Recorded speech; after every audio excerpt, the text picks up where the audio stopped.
ഏറെ പുതുമകളോടുകൂടിയാണ് ഇത്തവണത്തെ കായിക മാമാങ്കം അരങ്ങേറുന്നത്. അക്കൂട്ടത്തിൽ ബോച്ച എന്ന പേരുള്ള ബോക്സ് ബോൾ മത്സരം കൂടി പെൺകുട്ടികൾക്കായി ഏർപ്പെടുത്തിയിട്ടുണ്ട്. പേരിലെ കൗതുകം കളി കണ്ടവരിലുമുണ്ട്. അതെന്താണെന്നല്ലേ നമുക്ക് നോക്കാം.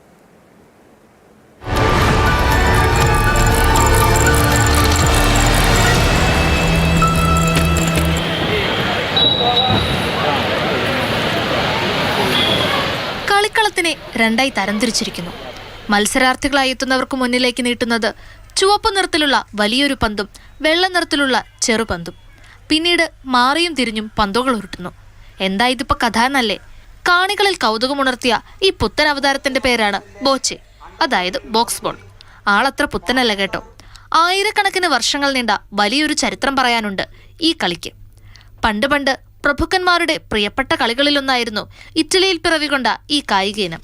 സംസ്ഥാന കായികമേളയുടെ ചരിത്രത്തിൽ ആദ്യമായിട്ടാണ് നമ്മൾ ബോച്ചെ ഇൻക്ലൂസീവ് സ്പോർട്സിൽ ഉൾപ്പെടുത്തിയിരിക്കുന്നത്. വളരെ സിമ്പിളായിട്ടുള്ള ഗെയിം റൂൾസ് ആണുള്ളത്. അപ്പോൾ അതുകൊണ്ട് തന്നെ നമ്മുടെ എല്ലാ കുട്ടികൾക്കും പാർട്ടിസിപ്പേറ്റ് ചെയ്യാനും അവരുടെ പങ്കാളിത്തം ഉറപ്പാക്കാനും വേണ്ടിയിട്ടാണ് നമ്മൾ ബോച്ചെ ഉൾപ്പെടുത്തിയത്. സംഭവം ലളിതമാണ്. 5 പേരടങ്ങുന്ന 2 ടീമുകൾ തമ്മിലാണ് മത്സരം. 4 മീറ്റർ വീതിയും 20 മീറ്റർ നീളവുമുള്ള കളത്തിൽ ഇരുവശത്തും 3 മീറ്റർ വീതമുള്ള ബോക്സ് അടയാളപ്പെടുത്തും. ഈ ബോക്സിൽ നിന്ന് ടോസ് നേടുന്ന ആദ്യ ടീം വെള്ള നിറത്തിലുള്ള പലീന എന്ന പന്തുരുട്ടും. പലീന ആദ്യ അവസരത്തിൽ മധ്യവര കടക്കണം.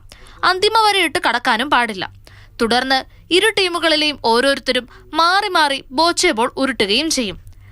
ഏത് ടീമാണോ പലീനയുടെ അടുത്തേക്ക് പന്തുരുട്ടി എത്തിക്കുന്നത് ആ ടീമിന് 1 പോയിന്റ്. 5 പോയിന്റ് അങ്ങനെ ആദ്യം നേടുന്ന ടീം വിജയിയാകും. ബെസ്റ്റ് ഓഫ് 3 സെറ്റിലൂടെ ജേതാക്കളെയും നിർണ്ണയിക്കും. സംഭവം ഇത്രയുമേ ഉള്ളൂ. അങ്ങനെ ഈ കായികോത്സവം മുതൽ ഇൻക്ലൂസീവ് സ്പോർട്സ് വിഭാഗത്തിൽ ഇനി മുതൽ ബോച്ചയും ഉണ്ടാകും. ലോകത്തെ ഏറ്റവും പഴക്കം ചെന്ന കായിക ഇനങ്ങളിൽ ഒന്നാണെങ്കിലും മത്സരാർത്ഥികൾക്കും വിധികർത്താക്കൾക്കും എന്തിന് കാഴ്ചക്കാർക്ക് പോലും പുതുമയുള്ളൊരിനമാണിത്.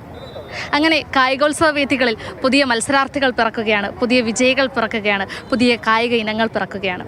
അനൂപിനൊപ്പം ഇന്ദുലേഖ രേണു, മാതൃഭൂമി ന്യൂസ്.